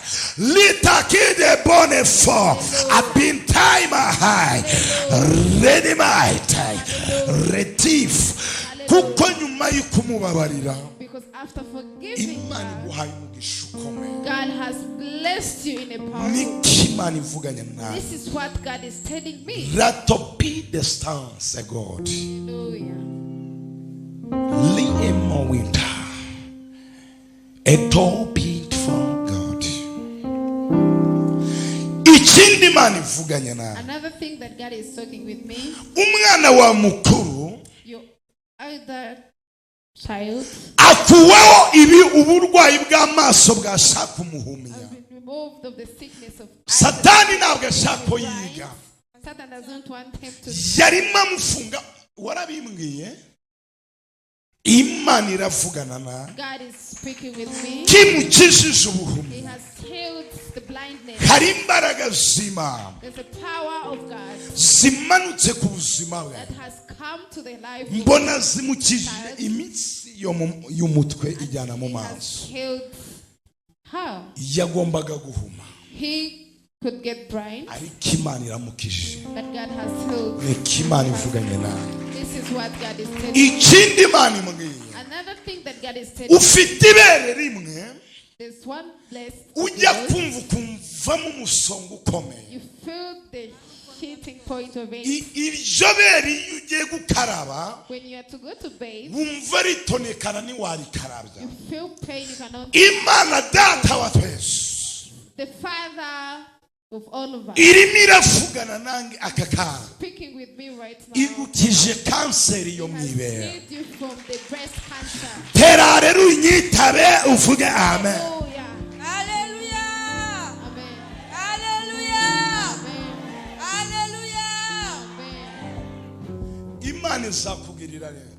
God is going to do good to you. Imana izaha umugisha urugo rwawe God is going to bless your family. nyuma y'iyi mariage. After this wedding that I'm seeing, Ahubwo wiga imodoka, muzatunga imodoka. Amen. Ibyo ndabihanuye I've prophesied about this. uzamenya ko Imana yabivuze. You're going to know that God Fata spoke iryo of bere it. ndisenge.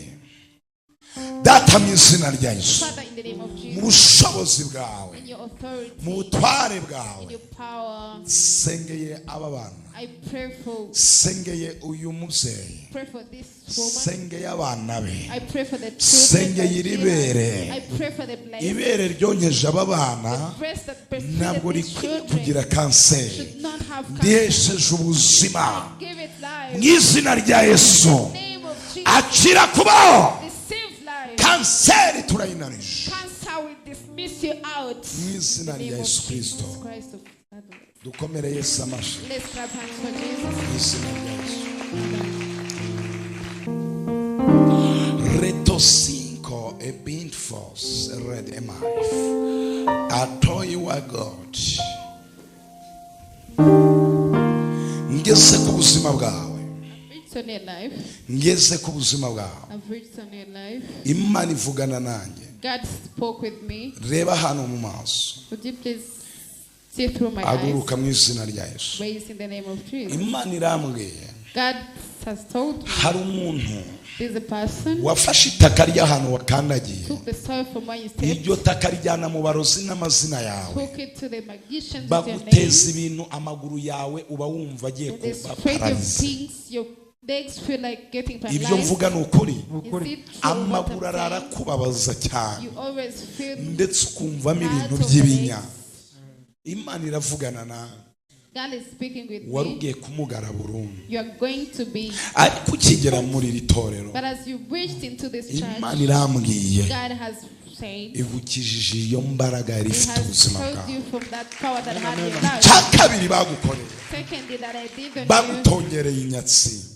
they spoke about it before. Ikintu cyose ukozeho kiranga, Everything that you wagerageje no kwirwanya ngo urebe ko wakira iyo nyatsi you biranga, try to fight for yourself to clear all that ndetse before, wibaza n'icyo No. wabereyeho birakuyobera. you even ask of yourself why your Ariko life, uhereye aka kanya but beginning from now, Imana iranjyanye God has injyana mu muryango wawe. into your family. Mbona hari umuntu wagize ishari There's someone who had that ko bad heart, uzaba umuntu ukomeye that you're going to be a special person, powerful kandi person, uzagirira umugisha umuryango wawe. and you're going to be a blessing to your family. Agerageza kukuroga, You try to bewitch you, ananiza ubuzima bwawe, then declare out your life. ariko aka kanya But right now, Uwiteka Imana nkorera the Lord that I serve injyanye ku buzima bwe, has sent me to his life, numva irimo iravugana nawe, and then I heard him speaking with me. igiye kugukuraho iyi nyatsi yose God is going to remove all mu izina rya Yesu. the power on you. Niba wikirije se amen, If you preach with me, say amen. tamukuzeho.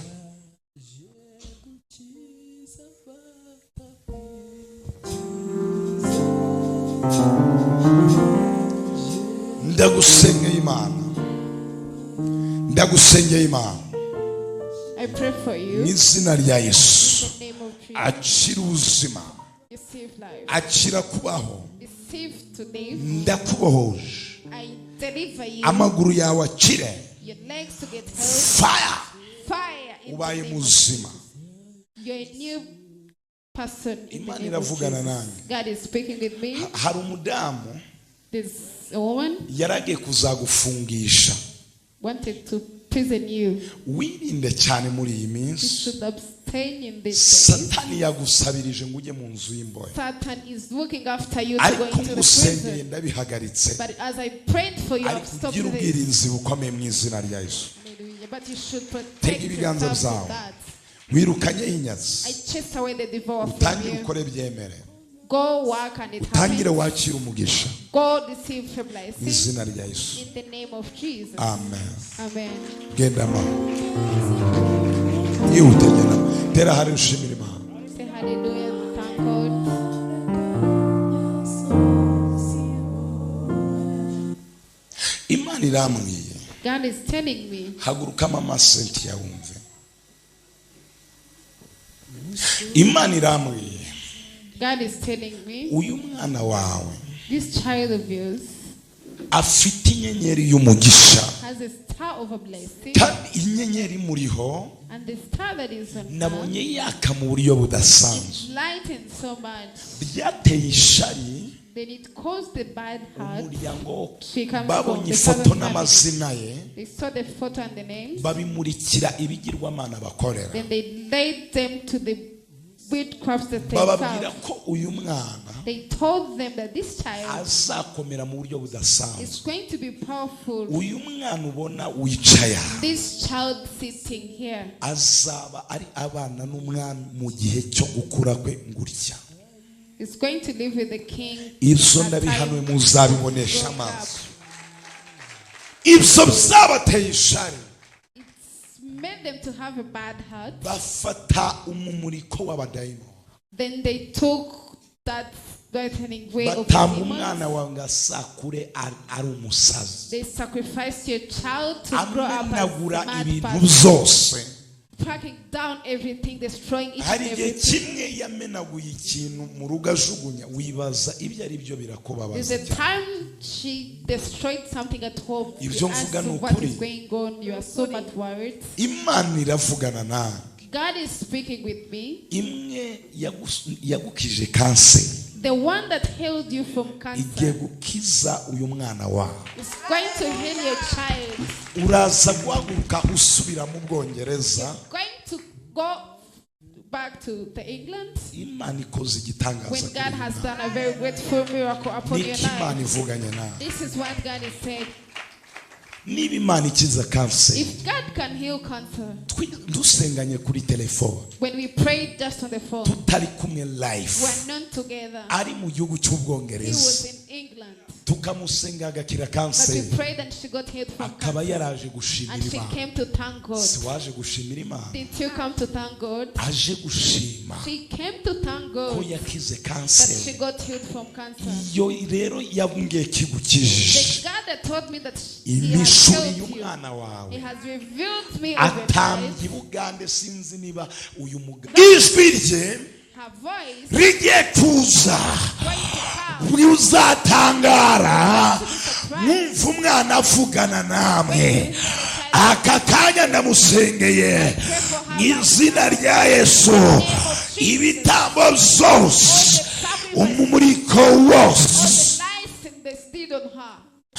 ariko ndabirukanye aka But I kanya chase all the mu demons. izina rya Yesu Kristo. In the name of Ijwi Jesus, rye ndarizanye, I bring back her voice. ijwi rye I ndarizanye, bring back her voice. by force by fire. In the name of Jesus. Tungane ikiganza tumusengere Lay hand on hand. mu izina rya Yesu. Father, in the name of Jesus. Umuriro w'Imana Fire of God. twika ababarozi bose, Burn all these twika ibitambo byose. burn all these Uyu sacrifices. mwana azakomera, Child is going to be uyu holy. mwana azaba umuntu udasanzwe. Child is going to be a special person. Imana iravugana nanjye. God is speaking with Uyu me. mwana azaba umudogiteri wo mu rwego rwo She's hejuru. going to be a doctor. Ibyo ndabihanuye I babyandike bizaba. prophesy this and it's Imana irambwiye, God is telling me afite umudayimoni umubuza kurya. He has the demon that denies her from Iyo eating. utetse ibiryo, When you cook food, ntabwo ashaka kurya ibiryo mama we yatetse, she doesn't want to eat the food ahubwo that the uyu mom mudayimoni has prepared. bamwicajemo. The demon that is sitting in her, Iyo utetse ifiriti ukazimuha,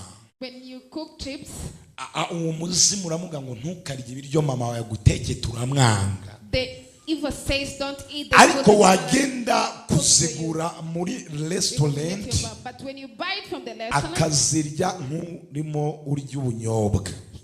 she eats and eats and you feel that she's really doing it. Vuga cyane. niko bimeze. Ti That's how it epayi. is. Uteka ibiryo umwana akabyanga.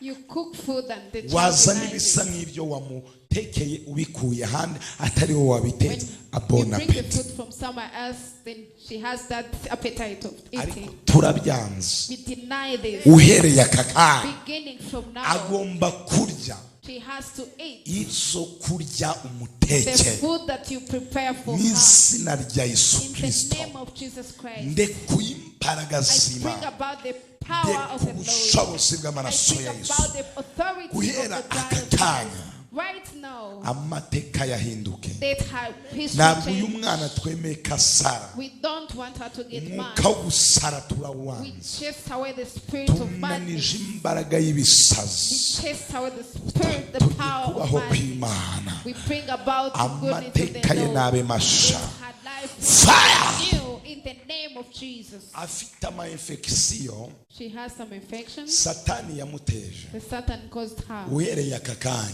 Beginning from now, Imana yakuye muri we. God has removed Mu izina them rya from her. Yesu. Amen. Icara mu kubaho kw'Imana. Sit in the good. You are remaining with one day. Wari kuzapfa. You are going to die. Ufite ikintu gifata mu mutima wawe. You have something that crashes out Ikindi of you. kumva kirazunguza mu mutwe. And then another one cracks Wari from ugiye your kugwa head. muri koma. You are going to Iri faint. ni ihembe baguteje. This is an evil power that they spread on Kajya you. kwa muganga bakakugezayo byarangiye. You get the hospital and you read when your life is gone. Kuko ibi bintu bimaze iminsi nawe wumvaga ko urupfu rwageze. Because it has taken time. It is true. Byatumye You're not ryari? lying. When did it come? When did it start? Yarivuje ahantu hose byaranze. You tried to be hospitalized. in Ariko different ndagira ngo places, ngutangarize. but I want to announce Ibyo abaganga badakora what the doctors Imana do. irabishoboye. God is able to do. Twese zamura haleluya. Let's all say hallelujah. This is what God is saying. Ariko uhereye aka kanya Beginning from now, ndashaka guhagarika uyu murozi. I want to stop. Ndashaka guhagarika I umudayimoni. want to stop this demon. Aba badayimoni These demons, iyi nda yawe ureba this stomach of yours and your bayihindisha stomach, umuriro ukagira ngo ni you ipasi feel bacometse it as if they've just had ku buryo something ufashe in inda you. ye ukayigoroza umwenda wagororoka. If you iron using her stomach, Ariko then mu you izina can rya make it Yesu perfectly. But in the name of Jesus, aka kanya right now, mu izina rya Yesu Kristo in the name of Jesus Christ, twamaganye iyi mbaraga we yose. chase away all these Ufite power. ibibyimba bitatu mu nda. You have 3 pimples in your stomach. Ufite ibibyimba bitatu mu nda. 3 pimples in your stomach. Imana Pastor also irabivuze. hear about this, but God is saying Ndimo this. ndasenga I'm praying. ninjiye mu nda yawe. I've entered into you. Tegereza neza. Sangamo ibibyimba bitatu. I saw 3 pimples inside. Baravuze ngo nuticwa n'amahembe uzicwa na kanseri. He's saying if you don't die of the evil powers, you're going to die Kama of ngaho cancer. usengere. Kneel down, I pray for you. Ese Imana yamurengera. Can God heal her? Tungana ikiganza Imana imurengera.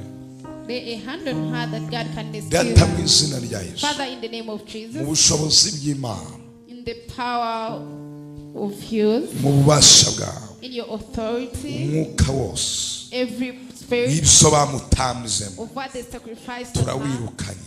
we chase it out. Fire mu izina rya Fire Yesu. in the name of Jesus. Ndagusohora wa murozi. I carry you out, you weird person, Ngo ntabwo yari kuzongera kurya. that she won't eat again. Kuko icyo ariye cyose agira isesemi. Because every time she Yo feels kwita sick, kizamuka. Uhereye aka kanya. beginning from now, Ujye urya bikugwe neza.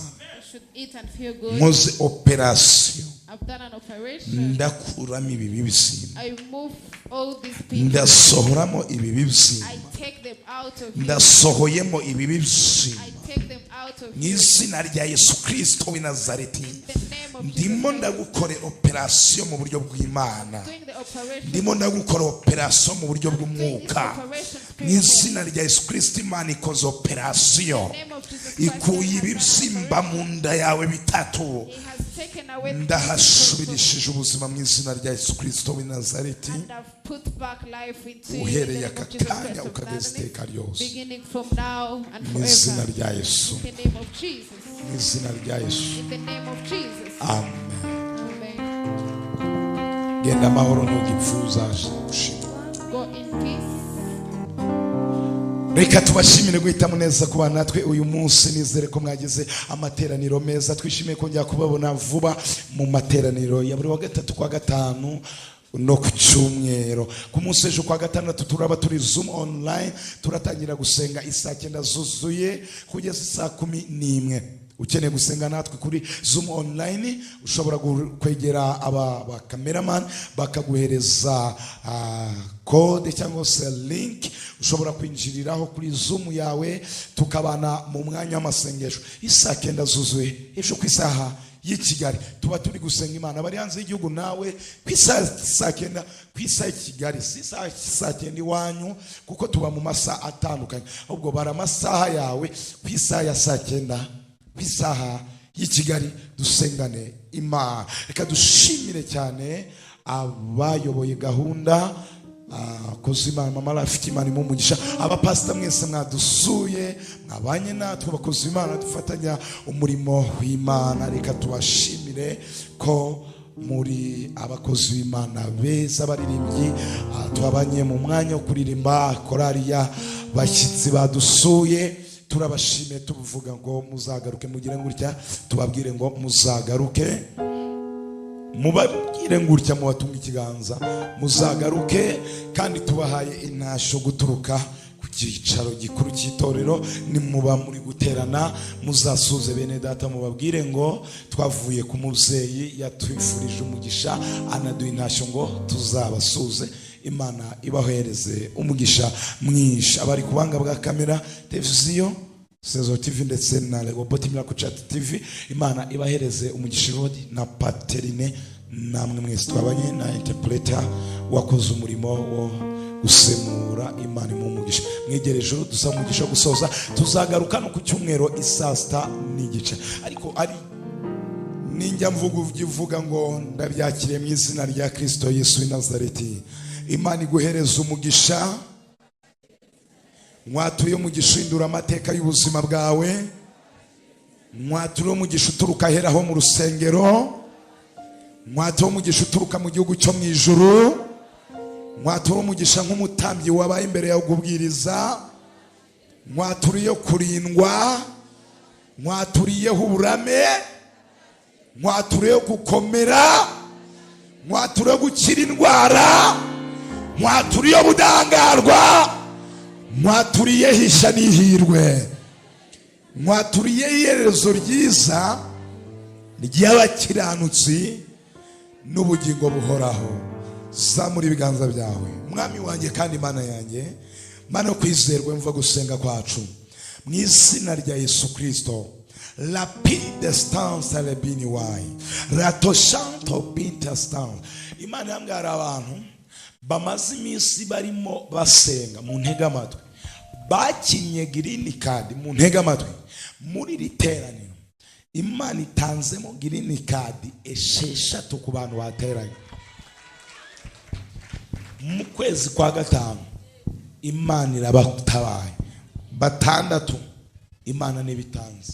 Ikindi ndimo senga, Imana yambwiye hari abantu basengeraga kwimuka mu mazu babamo, bajya kwimuka kabinzitizi ibazirika, Satani akabatwara amafaranga. Mukiva hano soza, Imana yambwiye ngo ibafungurire imiryango mutakekaga y'umugisha, mugiye kwimuka mu izina rya Yesu. Ikindi Imana irambwiye ngo hari abantu baje gusenga babwira Imana ngo Mana ko dufite abana tukaba twabuze minervari yo kubishyurira. Ukiva Imana iguhaye minervari, umwana wawe agiye kwiga mu izina rya Yesu. Ikindi ndimo senga, Imana irambwiye ngo ibahareye ubwenge abana kubera kwirirwa imbere y'Imana bazazana amanota adasanzwe. Niko Imana yambwiye. Zamura ibiganza. Data mu izina rya Yesu ndagushimiye kugira neza kwakomeye. Bana babaho umugisha bagirire neza.